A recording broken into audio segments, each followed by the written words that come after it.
മലപ്പുറത്ത് നിന്ന് മനു മാടപ്പാട്ട് ചേരുന്നുണ്ട്. അവിടെ ബിഗ് സ്ക്രീനിൽ കളി ആരാധകർ ഈ മാച്ച് കണ്ടുകൊണ്ടിരിക്കുകയാണ്, ഫൈനൽ കണ്ടുകൊണ്ടിരിക്കുകയാണ്. ഗുഡ് മോർണിംഗ് ബ്രസീൽ ആരാധകന് സ്പെഷ്യൽ ഗുഡ് മോർണിംഗ്.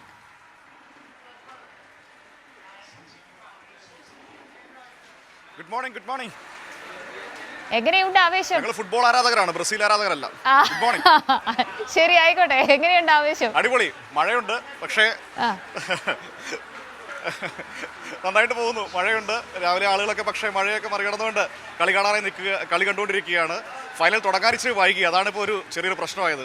ചെറിയൊരു സുരക്ഷാ വീഴ്ചയൊക്കെ വന്നുകൊണ്ട് കളി തുടങ്ങാൻ വൈകി. ആളുകളൊക്കെ സ്റ്റേഡിയത്തിലേക്ക് നമ്മുടെ നാട്ടിലൊക്കെ കയറുന്നത് പോലെ ചുമ്മാ അങ്ങോട്ട് ഇടിച്ചു കയറി ചെന്നു, അതുകൊണ്ട് കുറച്ച് വൈകി. എന്നാലും കുഴപ്പമില്ല, കളി തുടങ്ങി. ആദ്യ മിനിറ്റുകളിൽ കൊളംബിയ മെല്ലെ അർജന്റീനയുടെ ബോക്സിൽ ഇങ്ങനെ കളിച്ചുകൊണ്ടിരിക്കുന്നതാണ് കാണാൻ കഴിയുന്നത്. കിക്ക് ഓഫിന് ശേഷം ഒരു ആദ്യ 1-2 മിനിറ്റിൽ അർജന്റീന മെല്ലെ ഒന്ന് അനങ്ങി നോക്കി, പക്ഷേ കൊളംബിയ തിരിച്ച് അർജന്റീനയുടെ ബോക്സിലോട്ട് നിരന്തരം കയറി വരുന്നതാണ് കാണുന്നത്. പക്ഷെ കൊള്ളാം, നല്ല കളിയാണ്, ഗംഭീരമായിട്ട് പോകുന്നു. ഇന്നലെ മനുവിനോട് സംസാരിച്ച ഒരു ആരാധകനുണ്ടല്ലോ, മെസ്സിയുടെ ജേഴ്സിയുടെ നിഴൽവട്ടം കണ്ടാൽ മതി, അത്രമാത്രം മതി, ജയത്തിനരികെ എത്തി എന്ന് പറഞ്ഞ ഒരു ആരാധകനുണ്ടല്ലോ, അദ്ദേഹം അടക്കമുണ്ടോ ഇപ്പോൾ ഈ കൂട്ടത്തിൽ? എല്ലാവരും നല്ല കോൺഫിഡൻസിൽ തന്നെയാണ്, അത് സംശയമൊന്നും വേണ്ട. ഇതൊക്കെ ആദ്യ മിനിറ്റിലെ ഒരു ഇതാണ്, കളം പിടിക്കുമ്പോൾ കയറി വരും, സംശയമൊന്നും വേണ്ട എന്ന വലിയ ആവേശത്തിൽ തന്നെയാണ് എല്ലാവരും നമ്മളോടുള്ളത്. അടിക്കും ഉറപ്പ്, അടിച്ചു കയറി വരുമെന്നാണ് പറയുന്നത്. നമുക്ക് ഓരോരുത്തരോട് ഇങ്ങനെ ചോദിക്കാം. അടിക്കുന്ന ഉറപ്പ് തന്നെയാണ്, അല്ല ഒരു ചെറിയ സംശയം. ഇപ്പൊ അർജന്റീന ബോക്സിലാണല്ലോ കുറച്ച് കളി നടക്കുന്നത്, ആശങ്കയുണ്ടോ? ഫസ്റ്റ് ഹാഫിലല്ലേ, സെക്കൻഡ് ഹാഫിൽ ഞങ്ങൾ ഒന്നുകൂടി ഉഷാറാക്കും. ആണോ? അതാ പറയുന്നത്, സെക്കൻഡ് ഹാഫിൽ ഉഷാറാകും എന്നാ പറയുന്നത്. അടിക്കൂല ഗോൾ എന്തായാലും അടിക്കും, 90 മിനിറ്റിൽ അടിക്കൂല. ഇത് ഒറിജിനൽ കൊളണ്ടാണ്, കൊളംബിയുടെ ഗോയും പോളണ്ടിന്റെ ഉണ്ടോ എന്താ 90 മിനിറ്റിൽ ഗോൾ അടിക്കൂല. ഓൻ മറ്റോന്റെ ആളാന്നാണ് പറയുന്നത്. പക്ഷെ കളി ഇങ്ങനെ ചൂട് പിടിച്ച് വരുന്നതേ ഉള്ളൂ.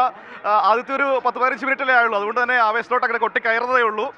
പക്ഷേ കുറച്ച് കഴിയുമ്പോഴേക്കും കളി മൊത്തം അർജന്റീനയുടെ ബോക്സിലാണ്. നേരത്തെ ഒരു മനോഹരമായ ഷോട്ട് ബാറിൽ തട്ടിപ്പോയതിന്റെ ഒരു ആശങ്കയുണ്ടോ മുഖത്ത്? ആശങ്ക ഒരിക്കലും ഇല്ല. ഞങ്ങളെ പ്രതിരോധന ശക്തമാണ്, ഒരു സംശയമില്ല. അതുകൊണ്ടാണ് പ്രതിരോധം കളിക്കുന്നത്. നേരത്തെ ബാറിൽ തട്ടിയാ പോയത്, അതൊന്നും പ്രശ്നമേ അല്ല, ഒരു വിഷയമേ അല്ല. അപ്പോൾ അങ്ങനെ ആത്മവിശ്വാസത്തിന് ഒട്ടും കുറവില്ല. അല്ല, ഇതിനിടയിലേ ഒരു ബ്രസീൽ ഈ ധൈര്യം ഞാൻ സമ്മതിച്ചു കേട്ടാ.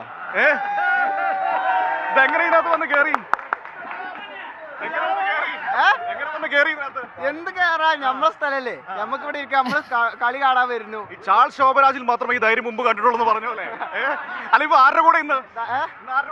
അങ്ങനെ കൂടെ ഒന്നുമില്ല, ജയിക്കണോ അവരെ ജയിക്കുന്നവരുടെ കൂടെയാണോ? അങ്ങനെ ഒന്നുമില്ല, നമ്മള് ജയിക്കണോലെ പ്രശംസിക്കും.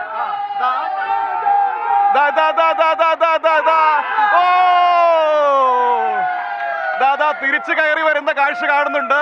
അത്തരത്തിൽ ഓരോ നിമിഷവും ഇങ്ങനെ ആവേശകരമായി മുന്നോട്ട് പോകുന്ന ഒരു കാഴ്ചയാണ് നമുക്കിവിടെ കാണാൻ കഴിയുന്നത്. കളി ചൂട് പിടിക്കുന്നതിനനുസരിച്ച് മനോഹരമായൊരു ഷോട്ടായിരുന്നു ഡിമരിയയുടെ പാസിൽ നിന്ന് വന്നത്. ജസ്റ്റ് മിസ്സായി. അപ്പോൾ ഇതാണ് കാവ്യ, രാവിലെ മലപ്പുറം ഇങ്ങനെ ഫുട്ബോളിനെ ആവേശമാക്കുന്ന കാഴ്ച ഫൈനലിനെ ഏറ്റെടുത്ത് മുന്നോട്ട് കൊണ്ടുപോവുകയാണ്. ഞാൻ നേരത്തെ പറഞ്ഞില്ലേ, ഒരു മഴയുടെ അന്തരീക്ഷമാണ് പുറത്ത്, പക്ഷേ കളി നടക്കുന്നിടത്ത് ഇവിടെ നല്ല ചൂടാണ്, ഇങ്ങനെ അടിച്ചു പൊളിക്കുകയാണ്. ശരി മനു, കളി കണ്ടുകൊണ്ട് കളി റിപ്പോർട്ടിങ്ങിനായിട്ട് ഇടയ്ക്ക് എത്തുക. എന്തായാലും ഈ ആവേശം, പ്രത്യേകിച്ച് ഡിമരിയയ്ക്ക് വേണ്ടിയുള്ള മത്സരമാണ് എന്ന് പ്രഖ്യാപിച്ചുകൊണ്ട് ഇറങ്ങിയ ടീമാണ് ഇക്കുറി അർജന്റീന എന്ന് പറയുന്നത്. നമ്മുടെ പ്രേക്ഷകരും ഒട്ടും ആവേശം ബോക്സിൽ കുറയ്ക്കുന്നില്ല കേട്ടോ. ഇന്ന് കൊളംബിയ, ഇന്ന് ബ്രളംബിയാണോ? കൊളംബിയ. അപ്പോ കൊണ്ടും കൊടുത്തും മുന്നേറുകയാണ് ആരാധകരുടെ അങ്ങോട്ടും ഇങ്ങോട്ടും. പക്ഷേ ഇതിന്റെയൊക്കെ ഏറ്റവും രസം എന്ന് പറഞ്ഞാൽ വലിയ സ്പോർട്സ്മാൻ സ്പിരിറ്റ് ആണ്, അത് അംഗീകരിക്കണം കേട്ടോ. കാരണം അടിപൊളിയായിട്ട് എല്ലാവരും ഒരുമിച്ചിരുന്ന്, പല ആരാധകരുണ്ട്, പക്ഷേ ഒരുമിച്ചിരുന്ന് ബ്രസീൽ ഫാൻസ് ഒക്കെ ഇവിടെ ഒളിഞ്ഞിരിക്കുന്നുണ്ട് എന്നാണ് പറയുന്നത്. എന്താ പേരെന്താ? ബ്രസീലിന്റെ ആരാധകരാണോ? അപ്പൊ നേരത്തെ പോയി തവണ? ഇല്ലില്ല, അങ്ങനെ എപ്പോഴും പോകില്ലല്ലോ, എപ്പോഴും ഉണ്ടാവും, കട്ടക്ക് കൂടെ ഉണ്ടാവും. 86 തൊട്ട് കളിയാണ്. അല്ല, ഞാനൊരു ബ്രസീൽ ഫാനാ. പിന്നെന്താ പ്രശ്നം? ഇന്ന് എന്തായാലും അർജന്റീന തോൽക്കും, തീർച്ചയായിട്ടും തോൽക്കും. പക്ഷെ അവർ തിരിച്ചു പിടിക്കുന്നുണ്ടല്ലോ. ഇല്ല, ഇപ്പോഴും കൊളംബിയന്റെ അടുത്ത ബോൾ ഒറ്റ മുന്നേറ്റം മെസ്സി നടത്തിയിട്ടുള്ളത് ഇതുവരെ. ആര്? മെസ്സിയോ? അത് ശരിയാണ്. ഒരു 15 മിനിറ്റ് 20 മിനിറ്റ് എല്ലാം കളിയായിട്ടുള്ളൂ. ചൂട് പിടിച്ചല്ലേ ഉള്ളൂ. ഒരു 90 മിനിറ്റ് ആകുമ്പോൾ മെസ്സി 2 ഗോൾ അടിക്കും. ഇന്നലെ പറഞ്ഞ മാതിരി 3-1 അർജന്റീന ഉണ്ടാവണം ആ ഉണ്ടാവും. തീ കൊടുക്കേണ്ടി വരുന്നു ചൂടുണ്ടാകണേ. ആണല്ലേ? അമ്പോ. അപ്പൊ അങ്ങനെയാണ് കാവ്യ, ഇതൊക്കെയാണ് അതിന്റെ ഒരു രസകരമായ നിമിഷങ്ങൾ. മനു, കൊളംബിയ നല്ല ഫോമിലാണ് എന്നത് മനുവിന് ഒരു അല്പം സന്തോഷം നൽകുന്നുണ്ട് എന്നൊക്കെ പ്രേക്ഷകർ പറയുന്നുണ്ട് കേട്ടോ. അത് നമുക്ക് അങ്ങനെയൊന്നുമില്ല കേട്ടോ. നമ്മള് നല്ല കളി കളിക്കട്ടെ, നല്ല കളി കളിക്കുന്നവരുടെ കൂടെ നിൽക്കാം. നമ്മുടെ ടീം നേരത്തെ പുറത്തായല്ലോ, അതുകൊണ്ട് പിന്നെ പ്രത്യേകിച്ച് ടെൻഷൻ ഒന്നും കളി കാണാം. ശരി ആയിക്കോട്ടെ. ഏതായാലും മനുവിലേക്ക് മടങ്ങി എത്തും. സജിഷയും ഒപ്പം തന്നെ തുടരുന്നുണ്ട്. ഇന്ന് എന്തായാലും കളി ആവേശമൊക്കെ നമ്മളിങ്ങനെ ഗുഡ് മോർണിംഗ് കേരളത്തിൽ ഉടനീളം ഈ മത്സരം ഇങ്ങനെ മുന്നോട്ട് പോകുന്നതിനനുസരിച്ച് മുന്നോട്ട് കൊണ്ടുപോയിക്കൊണ്ടേയിരിക്കും.